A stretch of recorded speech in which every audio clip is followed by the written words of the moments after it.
Hey folks, I have this collection of old hard drives that I pulled out of some old computers, a couple of servers and just some old machines I had laying around.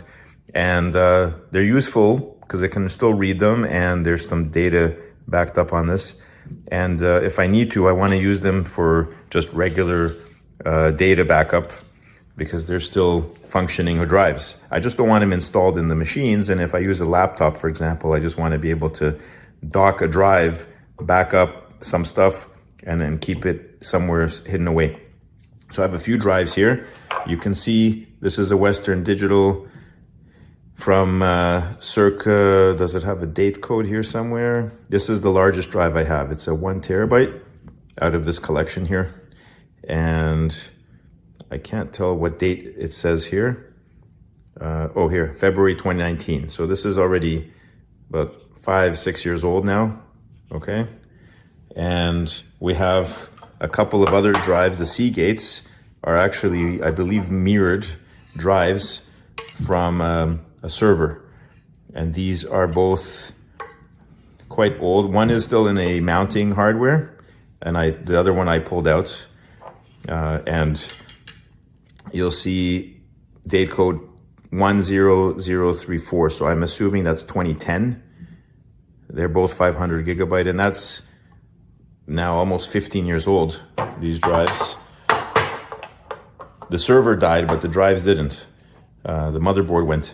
And then here, I believe, is the oldest drive in the lot that you see here, and this is from April 2009, and it's a 300 gigabyte.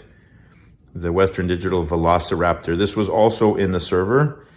So there were a couple of storage mirrored, and this was, like, I think, the operating system or some database that was running constantly. So it's in this thick heatsink type enclosure. So let's have a look at what I got. So this is an easy way to access the drives. It's a USB 3 dual bay SATA hard drive dock. So I essentially just slip the drives in here. It has a power supply and a USB that connects to the computer. So let's have a look what's inside the box. The manual and some instructions here on how to use it. Put that away. This is the actual dock. Okay. So it's got the two bays, which can be basically mounts the drives simultaneously. And you have there it is there. This is the power input on-off switch. It's just a button that goes in and out, and a USB. And OTC is for copying. You can actually copy from one to the other without a computer. So if you want to just clone a drive, you can do that, which can come in handy. This is the power supply. Let me open this up.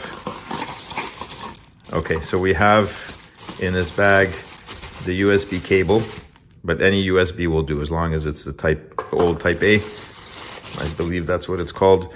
And we have a 12 volt, 3 amp just a power supply wall wart. That's what they're called. And that plugs in at the back here. Okay. That should go in right there. And there you have it. Goes in there. Okay. So, and I've had, not enclosures or bays like this, but just a simple adapter kit that would let me hook up a USB to SATA. And it came with a power supply, but it was so bad that the power supply went before anything else went. So I hope this thing lasts a lot longer. It looks like it's definitely more robust and built well. So let's test this out. Okay, so we have the bay, and you can see this drive here will slide in. You have to line up the SATA with this slot here, which you can see in there. And it should dive in right there, like so. Now it is a little tricky, unfortunately. There, I can feel it going in. You have to really be careful because there is some play in this slot. And my concern is that, you can't knock this thing around. It's quite shallow. If it was deeper, it would give you a little less room to be able to maneuver this thing, and then perhaps less chance of it breaking. So that's the only concern I have with these little connections at the base here. This drive here, the Seagate there's the SATA. So I'm going to flip it around and it's got to be at the back end. Same thing, just slide it along the back. And at some point it should slot in. I think that was it. Again, it doesn't give you a very confident feel, but it's in there. Now, the only problem with this one is you'll notice it's narrower, quite a bit narrower than the other drive. And so you have a nice big gap over here. And then, you know, I'm concerned, again, you cannot be putting any pressure on these at all. You've got to stay away from them because the minute you move this, it will probably snap the connector at the bottom. That's a bit of an issue, but okay, let's slide this out. Okay. I'm not sure if maybe it's a good idea to power this thing off before you start removing and putting them in. You should probably have them in and then powered on, let the computer recognize the drives, load them up, whatever. And then when you want to stop it, you'll unmount both drives from the computer so it finishes writing anything. And then I would assume just power it off before you connect. I don't trust hot swapping these things. It's probably not a good idea. Definitely not a good idea to pull them out when the power is still going, but you know, who knows? Maybe someone has some suggestions. And then this thing is actually a 2.5-inch drive, but it's mounted in a big heat sink like thing here that makes it fit into a 3.5 inch hard drive bay with the mounting screws all in the right position.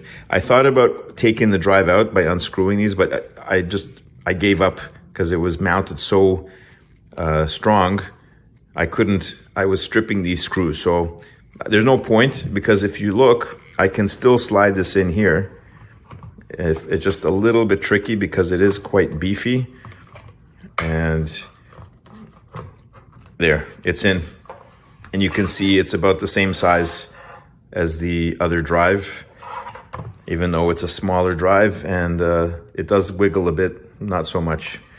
Now, one of the things I just noticed is every time you put the drive in, you've got to push this thing down.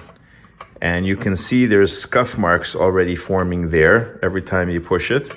And the second thing is that it takes a bit of pressure to push it because you're hinging, this corner here is pushing at the end of the hinge here, and it's putting a lot of pressure there to try to swing it down.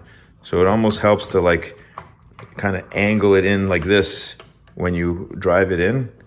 And it would have helped if this back end was maybe cut off a little bit so you could rotate this a bit more and then slide it in. So I'm not super excited about some of the design here. I don't know why we need this door even, to be honest. I'd rather have some kind of guide that helps keep drives of different sizes from jiggling back and forth this way. That would have been more of a help, some kind of a mechanism that wedges in, especially for the narrower drives, which you can see, you know, are much more prone to wiggling. But anyway, having said all that, I'm going to put this to the test. Hopefully, we're going to get a nice result, be able to do backups. I'm not going to use this running 24/7. Obviously, I still don't trust these if they're operating all the time. But for a quick backup at the end of the day, plug it in, turn it on, do the backup, turn it off, and that's it. It's an easy way to use a bunch of old drives without having to connect all these cables.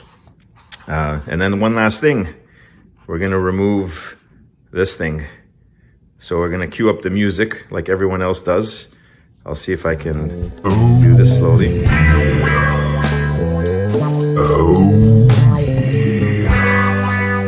Oh yeah. Okay, that's a sexy display there. It's mirror finish, but I'm assuming there's some LEDs under here and it's a one-way mirror, so you'll see some lights. And this, I believe, is the cloning progress. If you are cloning two drives from A to B, clone, in which you press the OTC button and you hold it down, and then it should start the process. So looking forward to trying this all out. and you know, giving some good reviews on this product. It cost about 20 bucks US, maybe close to 30, 27, 28 Canadian, and it should be a useful addition to my computer lab. Thank you very much for watching, and bye for now.